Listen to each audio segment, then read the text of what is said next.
I was bruised, broken, trying to stand in that meeting when everything went black, but before I hit the ground, impossibly gentle hands caught me. Director Kang Min-jun, the man whose very silence made grown executives weep, held me like I was precious, and when he saw the bruises covering my brown skin, his eyes turned to chips of black ice, and what he did next changed my entire life. Before we dive in, I need your help. We're trying to reach 10,000 subscribers, and every single one matters. So if you enjoy this story, please hit that subscribe button. And I'd love to know. Drop a comment telling me where in the world you're listening from. It means everything to know you're out there. Now let me tell you how I went from hiding bruises to being protected by the most dangerous man in Seoul. I knew I was in trouble the moment I tried to stand. The bruises on my ribs screamed in protest, a sharp, burning pain that took my breath away. I gripped the edge of the glass conference table, my knuckles going tight as I fought to keep my composure.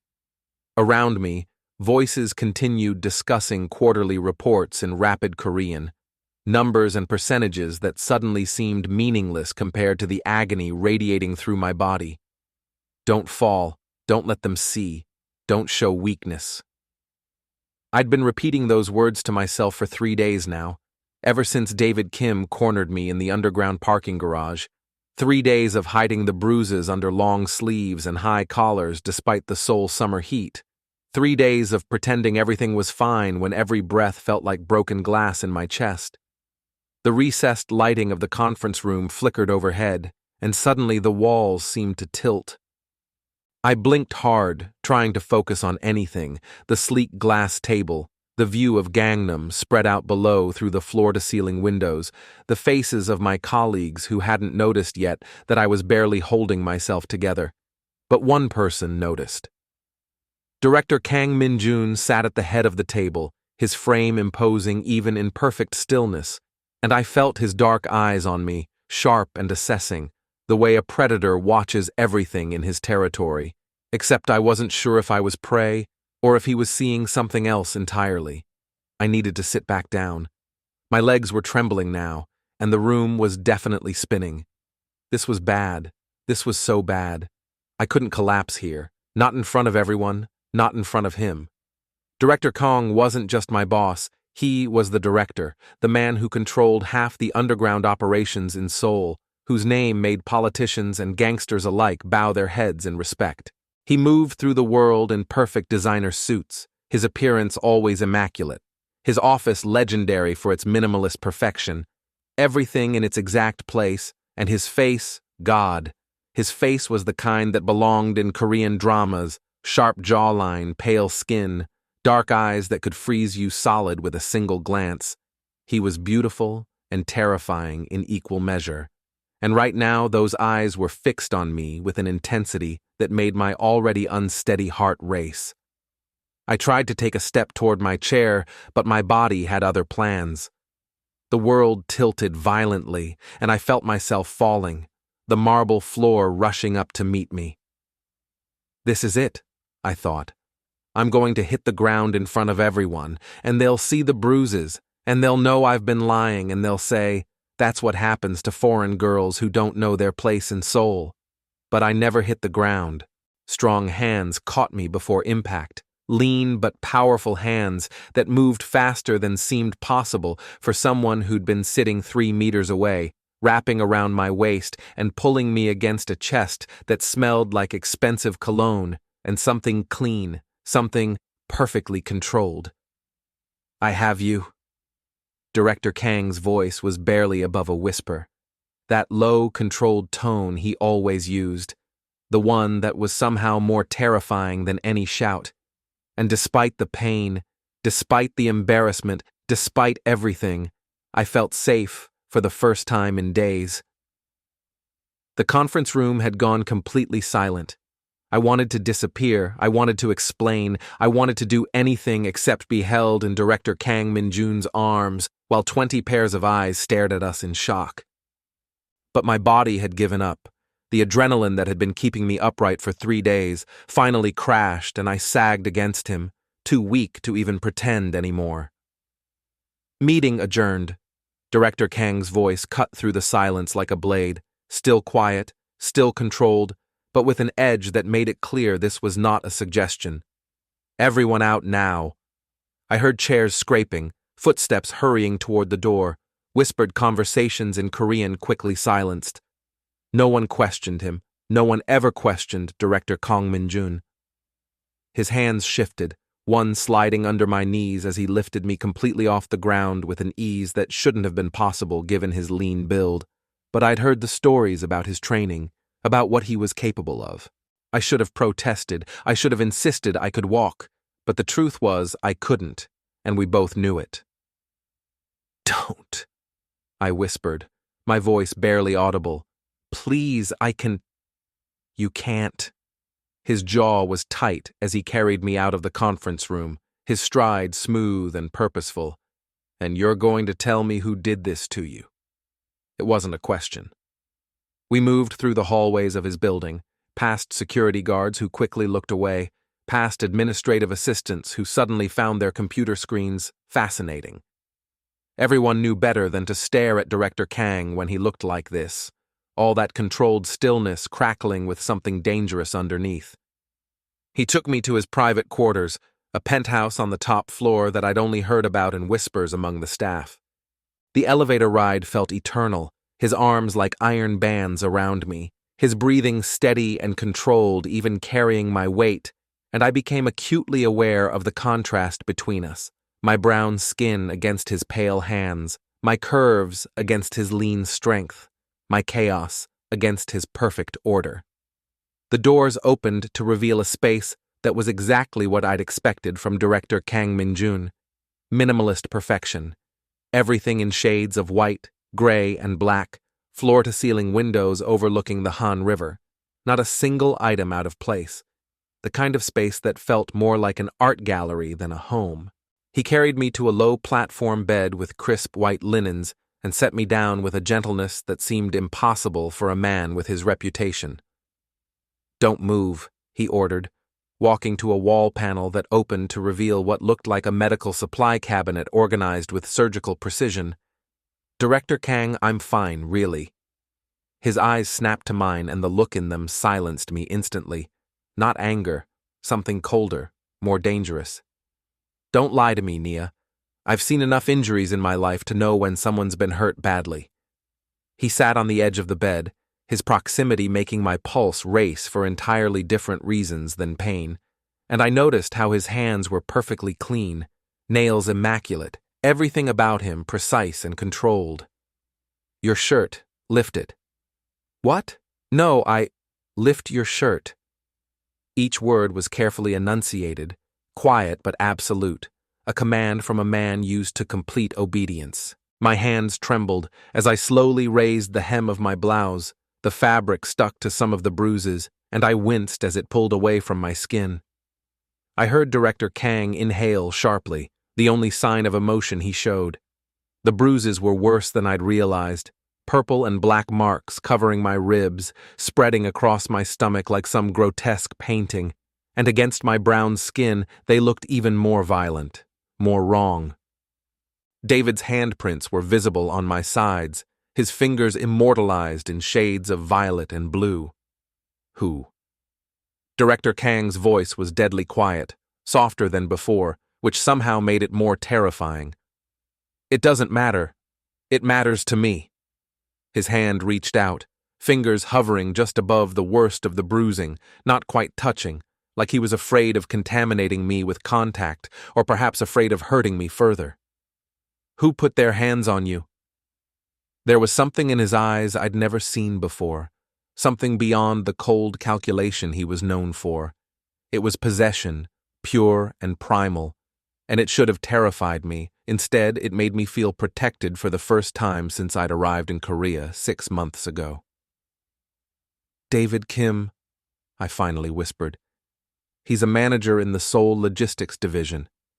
I filed a complaint about him 3 weeks ago for inappropriate behavior. He cornered me in the parking garage on Monday." Director Kang's jaw clenched.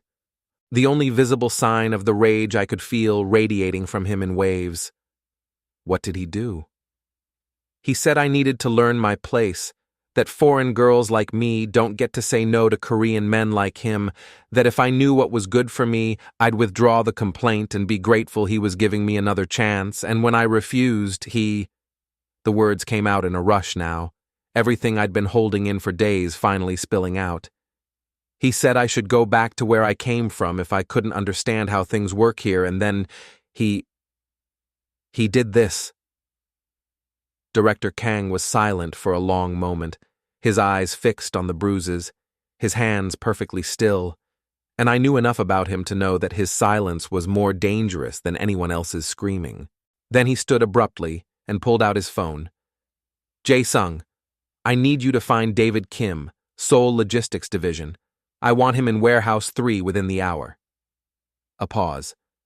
"I don't care if he's with the chairman of Samsung. Find him." He ended the call and turned back to me, his expression slightly softer now, which for Director Kang meant his features had relaxed from granite to marble. "Breathing, does it hurt?" "A little." "Probably bruised ribs, maybe cracked. We need to get you to a doctor." "No hospitals," I said quickly. "They'll ask questions and I can't afford—" "I have a private physician. He'll be here in 20 minutes. Director Kang sat back down, this time closer, his thigh almost touching mine through the expensive fabric of his perfectly pressed slacks. "And you don't need to worry about affording anything. From now on, you're under my protection." "Director Kang, you don't have to—" "I know I don't have to." His hand finally made contact, fingers gentle as they brushed my cheek, and I realized it was the first time I'd ever seen him voluntarily touch another person. "I want to. No one touches what's mine and walks away intact." What's mine? The words sent a shiver down my spine that had nothing to do with fear. We're not." I couldn't finish the sentence. Director Kang's eyes met mine, and the intensity in them stole my breath away. "No, we're not. Not yet. But you're in my organization, working under my authority, and that means you're under my protection whether you accept it or not." He stood and moved to a minimalist bar cart, everything on it organized with precise spacing, and poured something clear into a small glass. "Drink this premium soju. It'll help with the pain until the doctor arrives." I took the glass with shaking hands, the soju burning down my throat but spreading a welcome warmth through my chest. "Why are you doing this?" "Because no one deserves what happened to you." He poured himself a measure, his movements economical and exact, downing it in one smooth motion. "And because the moment I saw you falling, something in me snapped. I've spent my whole life maintaining control, keeping distance, never letting anyone close enough to matter. But you—" He didn't finish the sentence, just stared at me with an expression I couldn't quite read. The doctor arrived exactly 20 minutes later, a distinguished older man who examined me with professional efficiency and asked no questions about how I'd gotten injured, clearly used to Director Kang's world. Bruised ribs, just as he suspected, along with some muscle damage that would heal with time and rest. "No work for at least a week," the doctor said firmly in accented English, "and if the pain gets worse or you have trouble breathing, call me immediately." After he left, Director Kang turned to me with an expression that was somehow both tender and terrifying. "You're staying here tonight. My driver will collect whatever you need from your apartment. I can't just move in here. You're not moving in. You're recovering under my protection until I'm certain you're safe." He sat beside me again, his lean frame somehow dominating the space. "And tomorrow we're going to have a conversation about your future in this organization. Because someone as intelligent and capable as you shouldn't be working in a position where trash like David Kim can corner you in parking garages. You don't even know if I'm good at my job. I know you've increased efficiency in your department by 30% in 6 months despite the language barrier. I know you've caught 3 accounting discrepancies that could have cost us millions. I know you're the only person who had the courage to file an official complaint against someone connected to the Park family. His eyes held mine. I know exactly how valuable you are, Nia. I've been watching you since the day you started. My heart skipped a beat. You have? I don't miss much. His hand reached out, fingers brushing a coil of my hair with a fascination that seemed almost childlike for such a dangerous man, especially not someone like you. Before I could respond, his phone buzzed. He glanced at it, and his expression hardened into something cold and merciless, that ice prince look that made subordinates tremble. They have him. He stood, buttoning his suit jacket with practiced efficiency, every movement precise. Get some rest. There's food in the kitchen if you're hungry. The security team will get you anything else you need. I'll be back in a few hours. Where are you going? Director Kang's smile was all predator, still controlled, still quiet, but absolutely deadly. To make sure David Kim understands what happens when someone touches something that belongs to me, and to ensure he never works in Seoul again. In fact, he'll be fortunate if he can find employment anywhere in Korea when I'm finished. And then he was gone, leaving me alone in his pristine penthouse with a racing heart and the unsettling realization that everything in my life had just changed. I should have been terrified. Director Kang Min-jun was a dangerous man, a criminal, someone I should want nothing to do with. But as I lay back against his perfectly arranged pillows, surrounded by his clean scent and the safety of his protection, all I felt was relief. For the first time since coming to Korea, I could finally breathe. I woke to darkness and the glittering lights of Seoul below. For a moment I forgot where I was. Then the pain in my ribs reminded me, and everything came rushing back, the meeting, the fall, Director Kang's arms catching me, his penthouse, David Kim. I sat up slowly, wincing at the sharp protest from my bruised body. The bedside clock glowed 3:47 a.m. in soft blue numbers. I'd been asleep for hours. The apartment was silent except for the gentle hum of the city outside the windows, everything still in its exact place, not even a pillow disturbed. I wondered if Director Kang had returned, if David Kim was still in Seoul, if I'd made a terrible mistake by letting Director Kang Min-jun take control of my situation. But the truth was, I'd been out of control for weeks, ever since David started his harassment, ever since I filed that complaint and watched it disappear into nothing, ever since I realized that as a foreign woman in Korea, my pretty words about human resources and proper channels meant absolutely nothing to men who saw me as both exotic and expendable. I needed water. My throat was dry, probably from the soju and the doctor's painkillers. Carefully, I swung my legs over the side of the bed and stood, testing my balance, better than earlier at least. The penthouse was even more impressive in the dim light filtering through the windows, like something from a luxury magazine, cold and beautiful and completely unlived in. I made my way to what I assumed was the kitchen, my bare feet silent on the heated floors, finding a space of marble and stainless steel where everything was organized with almost obsessive precision, even the glasses arranged by size. I was reaching for one when I heard his voice behind me, quiet as always. You should be resting. I spun around, nearly dropping the glass.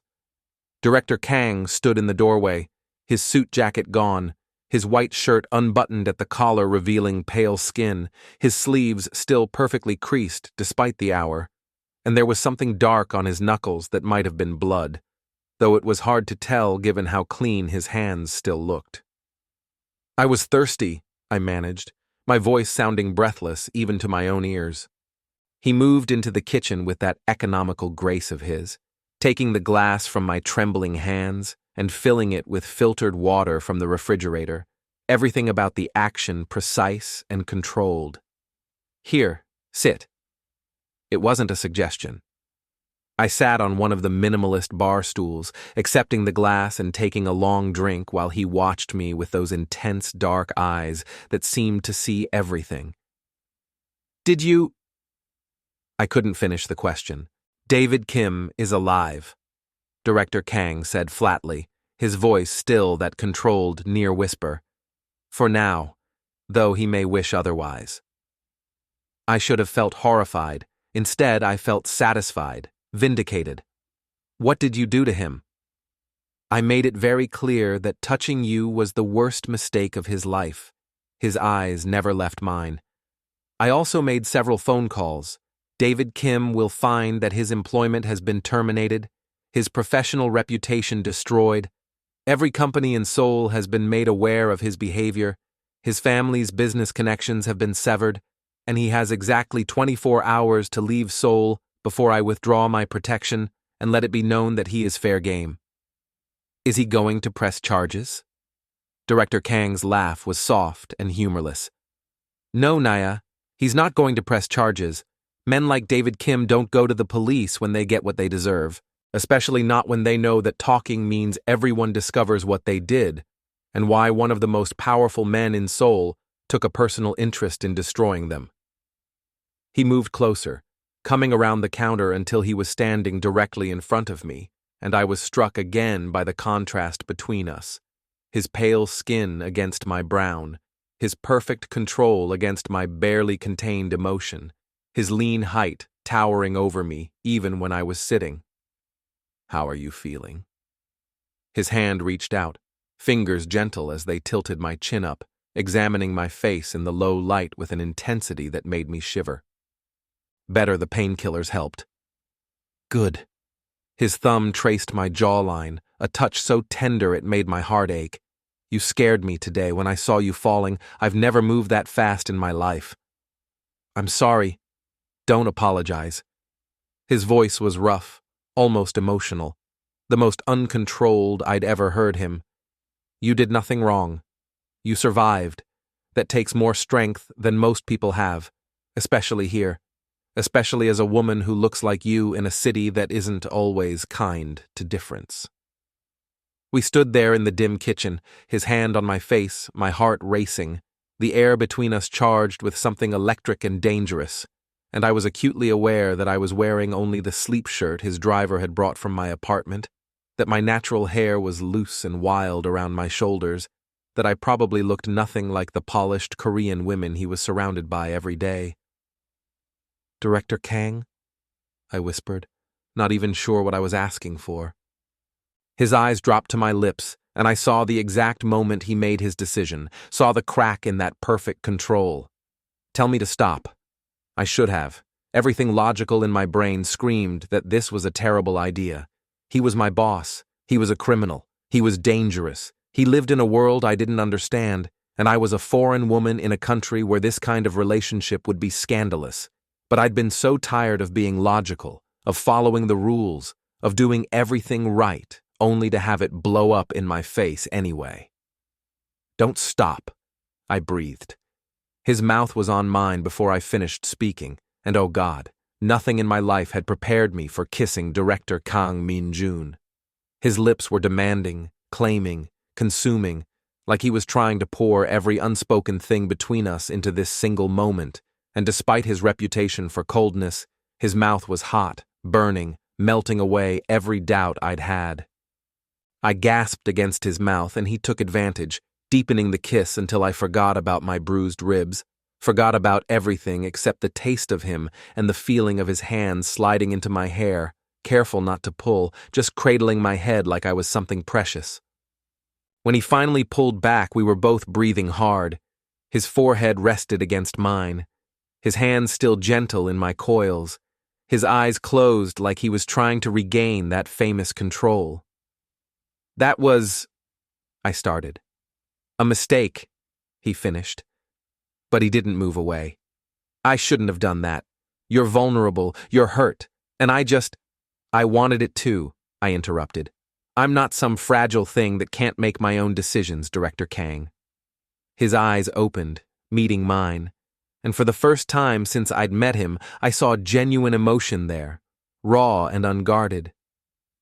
No, you're not fragile. You're extraordinary. You're strong and brilliant and beautiful, and He stopped, jaw clenching like the words were being pulled from him against his will. But you're also injured, and under my protection, and I should have more control than this. Maybe I don't want you to have control. The words came out before I could stop them, bold and reckless.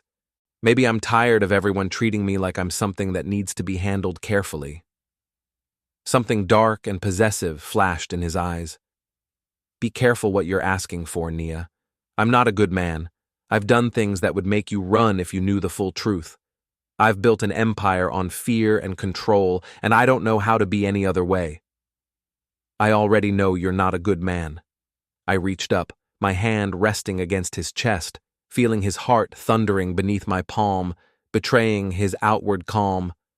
I've known since the day I started working for you, but you're the first person in this entire organization who actually protected me, the first person who made me feel like I mattered as more than just the foreign diversity hire. His hand covered mine, pressing it harder against his chest. You make me want things I have no business wanting, things I swore I'd never let myself have. Like what? Like this. Like you in my home, in my bed, under my protection, not because you have to be, but because you want to be. His other hand slid around my waist, careful to avoid the bruises. Like waking up every morning to your face, like killing anyone who even thinks about hurting you, like keeping you here in Seoul with me, instead of letting you be smart and run back to America where you'd be safe from men like me. The intensity in his voice should have scared me. Instead, it sent heat pooling low in my belly. I've been watching you for months, he continued, his voice dropping to that dangerous whisper. Trying to convince myself it was just professional interest, that I noticed you because you were good at your job, because you stood out, because you were different, but that was a lie. I noticed you because every time you walked into a room I forgot how to breathe, because your skin looked like gold in the sunlight through the office windows, because you challenged me in meetings when everyone else just agreed, because you were brilliant and beautiful and completely unimpressed by my reputation. Director Kang Min-jun, he interrupted. Call me Min-jun, please. Min-jun. I tested his name on my tongue, intimate and strange. When I saw you falling today, he continued, when I caught you and felt how you fit perfectly in my arms despite our differences, when I saw those bruises against your skin and realized someone had dared to hurt you. His grip tightened slightly, still controlled but barely. Something in me broke, or maybe it finally snapped into place, I don't know. But I do know that I'm done pretending I don't want you. Then don't pretend. I tilted my face up, my lips just inches from his. Because I'm done pretending too. This time when he kissed me it was slower, deeper, like he was memorizing every moment. His hands roamed carefully over my body, always conscious of my injuries, always gentle despite the raw hunger I could feel in the tension of his muscles. When he picked me up, I wrapped my legs around his waist instinctively, gasping at the feeling of his lean strength pressed against me, at the contrast of his pale hands against my brown thighs, at the way he held me like I weighed nothing. He carried me back to the bedroom, setting me down on the edge of the bed with a gentleness that seemed impossible for a man with his reputation. We're not doing this tonight, he said firmly, even though his eyes were dark with desire and his breathing wasn't quite steady. You're hurt, and I'm not going to take advantage of that. I'm not that hurt, I protested. Nia, his hand cupped my face, thumb stroking my cheekbone. When I finally have you, and I will have you, I want you healthy and whole. I want to hear every sound you make without wondering if I'm causing you pain. I want to touch every inch of you without worrying about bruises. I want to take my time, and I can't do that when you're injured. The promise in his words sent shivers down my spine. How long? Until you're healed, until you're sure this is what you want. He pressed a kiss to my forehead, controlled and chaste despite the hunger in his eyes. Until I can take my time with you the way you deserve. He straightened up, adjusting his shirt with those precise movements. Get some sleep. Tomorrow we're going to discuss your new position in the organization. What new position? The one where you work directly for me, where I can keep you close and make sure nothing like this ever happens again." His smile was possessive, cold and controlled, but absolutely certain. "Where everyone in Seoul knows exactly who you belong to."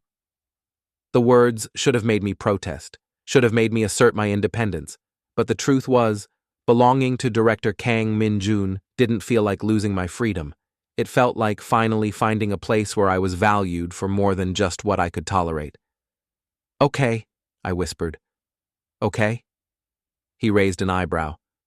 "Okay, I'll work directly for you. I'll accept your protection. I paused, meeting his eyes. "I'll give this thing between us a chance." The smile he gave me was genuine, transforming his cold features into something almost warm. "Get some rest, Nia. Tomorrow everything changes." He left me then, closing the bedroom door softly behind him, and I lay back on the bed, my body aching but my heart racing with something that felt dangerously close to hope. Outside the windows, Seoul glittered in the darkness, this city that had seemed so hostile, so unwelcoming, suddenly full of possibility. And somewhere in this pristine apartment, Director Kang Min-jun was probably not sleeping, probably planning how to reshape my entire world to fit whatever vision he had in his mind. I should have been terrified. I should have been running for the door. Instead, I fell asleep with a smile on my face and the taste of him still on my lips. When I woke again, it was to sunlight streaming through the windows and the smell of tea. I sat up carefully, pleased to find that the pain in my ribs had dulled to a manageable ache. The bedroom door opened and Min-jun entered carrying a tray. He'd changed into fresh clothes, black slacks and a crisp white shirt, his hair perfectly styled, and the casual look somehow made him even more devastating. "Breakfast," he announced, setting the tray on the bed with precise movements. "The doctor said you need to eat regularly to help with healing." I stared at the spread he'd brought: traditional Korean breakfast, rice, soup, banchan, arranged with perfect symmetry on the tray. "You made this?" "Don't sound so surprised. I'm capable of more than just intimidating people." He sat on the edge of the bed, watching as I picked up the chopsticks. "How do you feel?" "Better, still sore, but better." "Good, because we have a busy day ahead." He poured tea for me, the movements economical and exact. "First, we're going to HR to make your position change official. Then, we're meeting with my legal team to make sure David Kim's departure from Seoul is handled properly. And then, I prompted, taking a sip of the perfectly brewed tea. His eyes held mine, dark and intense. "And then I'm taking you shopping for everything you'll need for your new office, which happens to be directly adjacent to mine." "Min-jun, you don't have to." "I want to." He leaned closer, his hand coming up to brush one of my coils back from my face, and I noticed he seemed fascinated by the texture.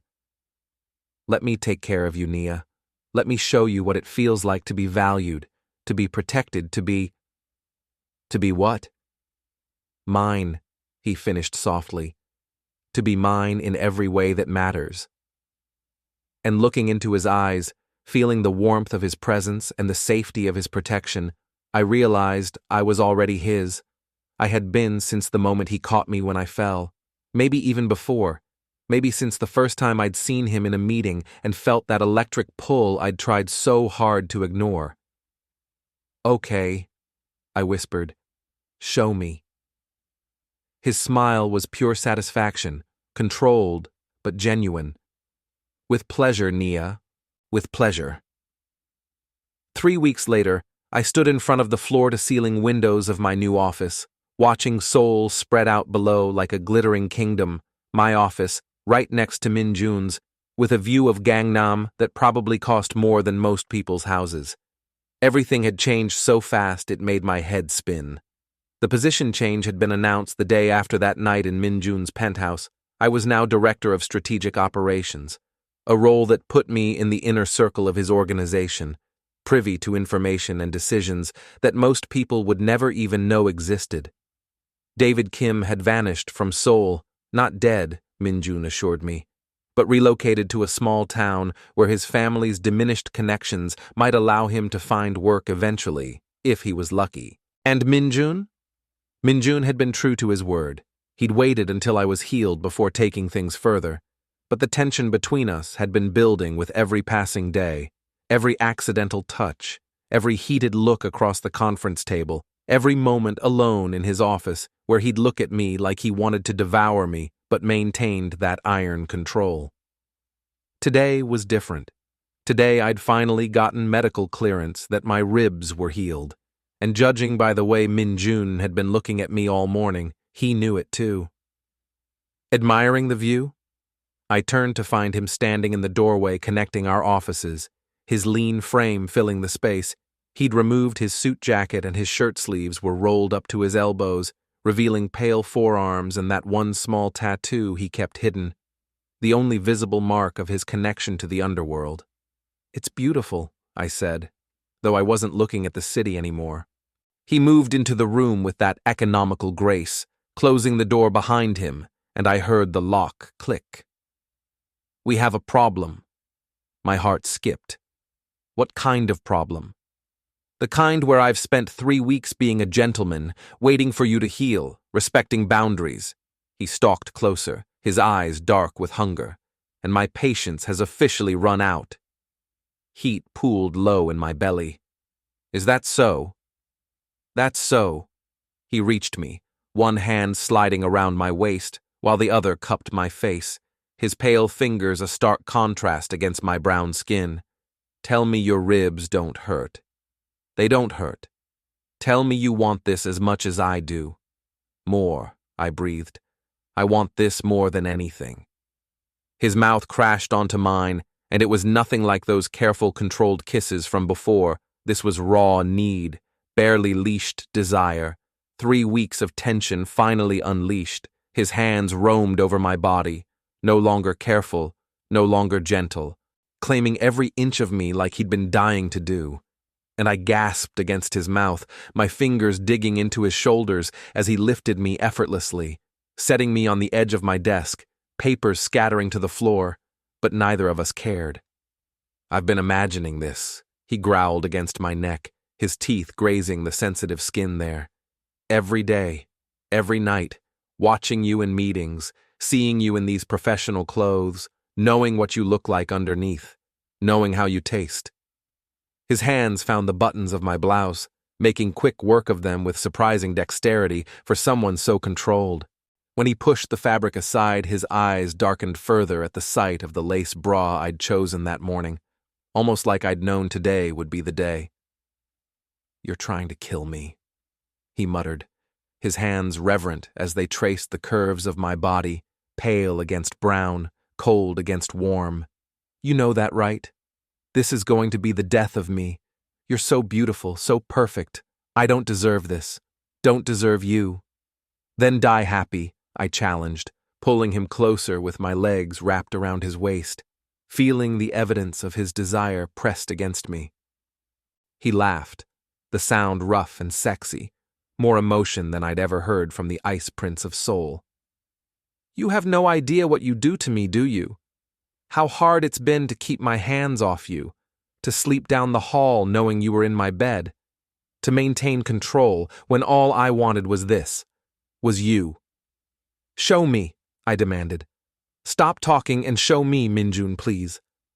What happened next was a blur of heated touches and desperate kisses, clothes being removed with urgency, his hands exploring every inch of my body like he was memorizing it, mapping every difference, every contrast, worshipping every curve.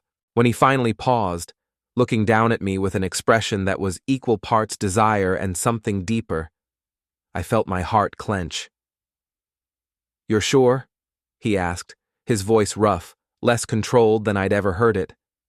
"Because once we do this, there's no going back. You'll be mine in every way that matters, and I don't share, Nia. I don't know how. Everyone in Seoul will know you belong to me, and I—" He stopped, jaw clenching. "I need to know you understand what that means here. The gossip, the scandal, a Korean man and a black woman.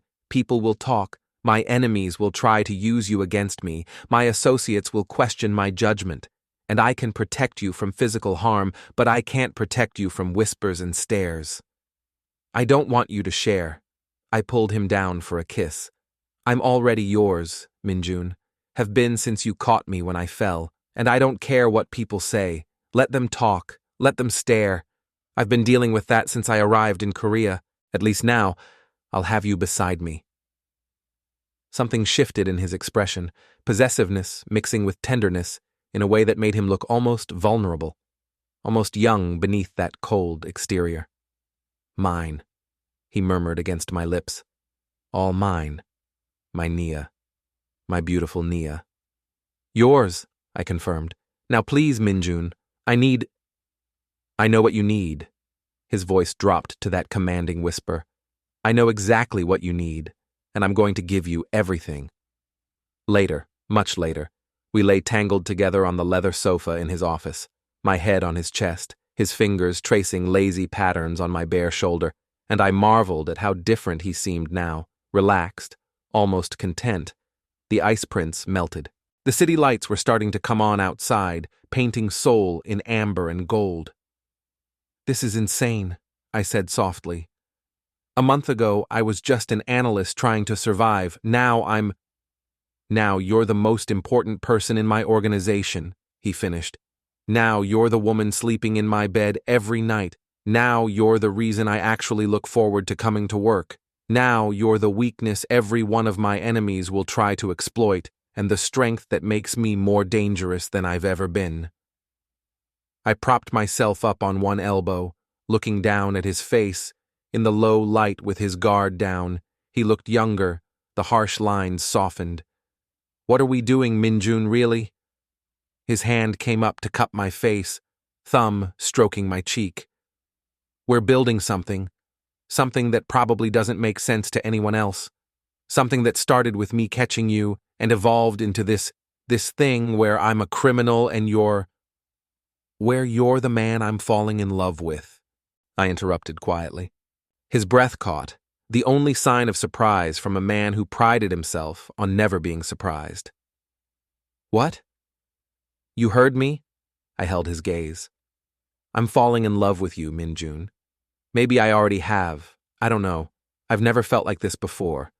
All I know is that when I'm with you, everything makes sense. When you're not around, I count the minutes until you are. When you look at me, I feel like I'm the only person in the world who matters. And I know this is fast, I know this is crazy, but I love you too, he said, the words seeming to surprise him as much as me, emotion cracking that perfect control. I think I have since that first day, since you challenged my decision in a meeting when everyone else just nodded, since you filed that complaint knowing it could end your career, since I caught you and you felt perfect in my arms like you were made to be there. I've been falling for you this whole time, and I didn't even realize it until I saw those bruises and wanted to burn the whole city down to protect you. Tears pricked my eyes. Min-jun? You don't have to say it back again, he continued, vulnerable in a way I'd never seen. I know this is fast. I know this is insane. I know I'm not easy to love. I'm cold and controlling, and I've done terrible things. But I need you to know. I need you to understand that this isn't just physical for me. This isn't just about protection or possession. This is... He struggled for words.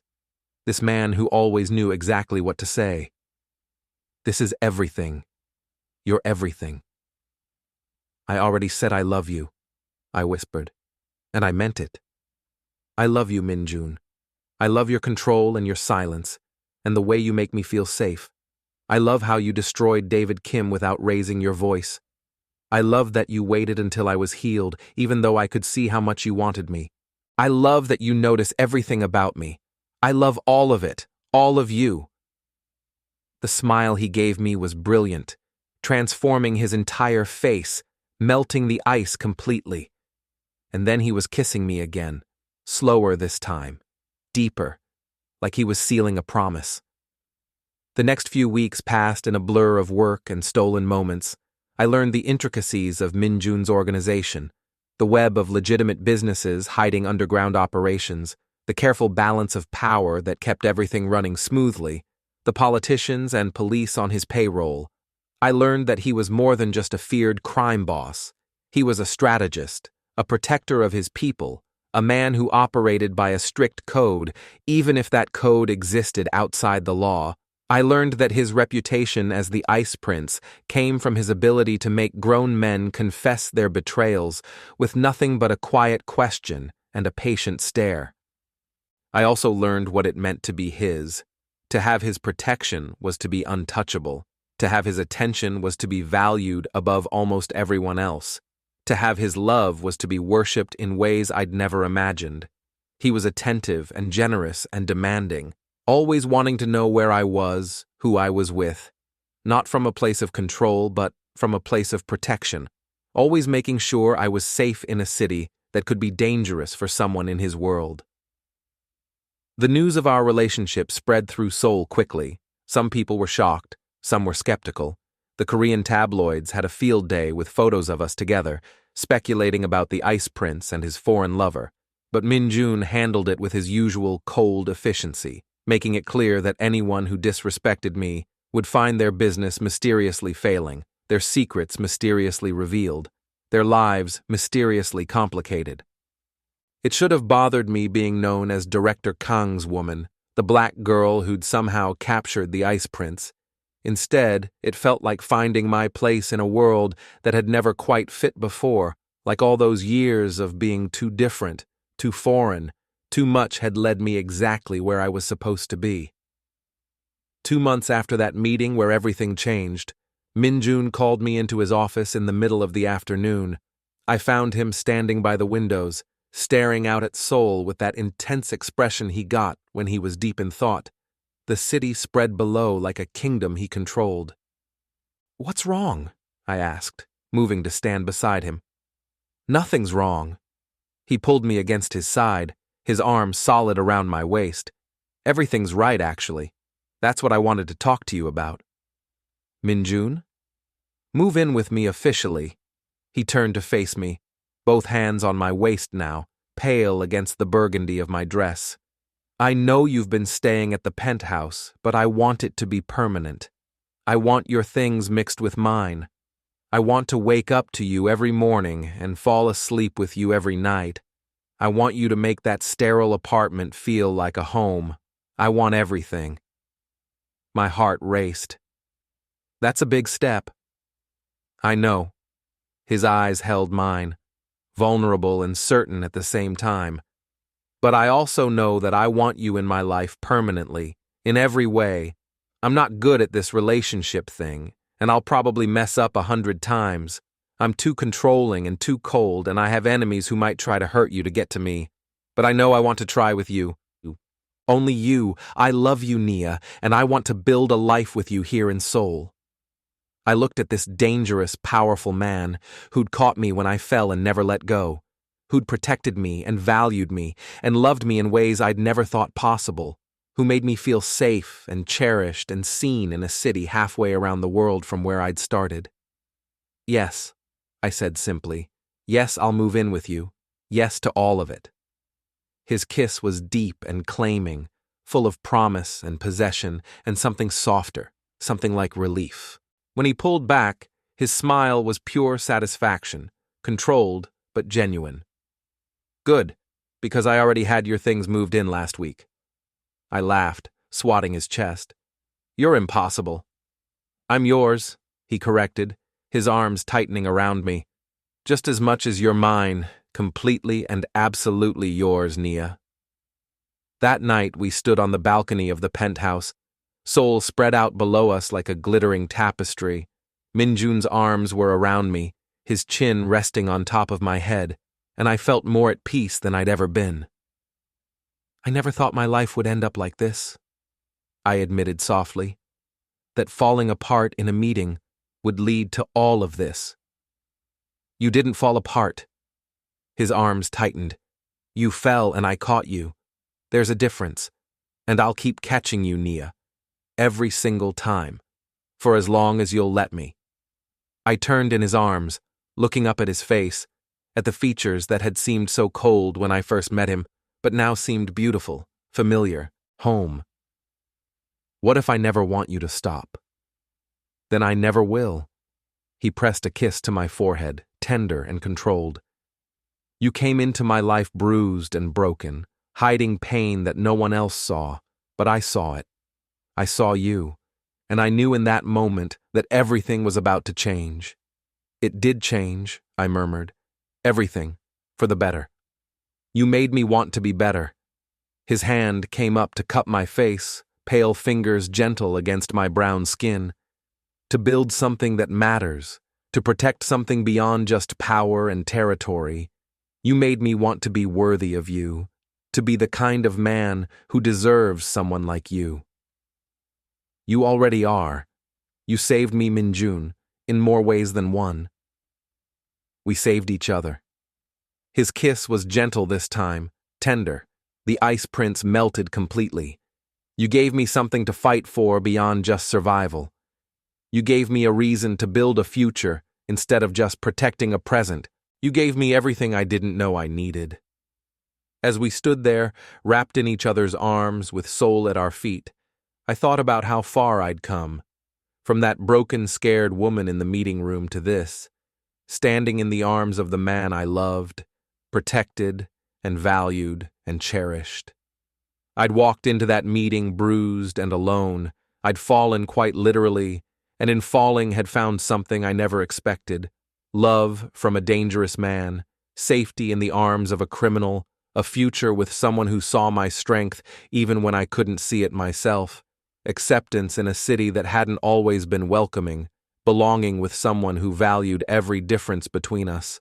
Min-jun had caught me when I fell, and in catching me, he'd given me everything I'd ever needed: protection, love, a place where I belonged, and the courage to embrace a life I never could have imagined. I love you, I whispered against his chest. I love you too. His arms tightened around me, possessive and protective and perfect. And I'm never letting you go. You're mine, Nia. Mine to protect, mine to cherish, mine to love, completely and absolutely mine. Standing there in his embrace with Seoul glittering below and the future stretching out ahead of us, I realized that sometimes falling is exactly what you need to do, because only when you fall do you discover who will catch you, and Director Kang Min-jun had caught me in every way that mattered. He'd caught me when my body failed.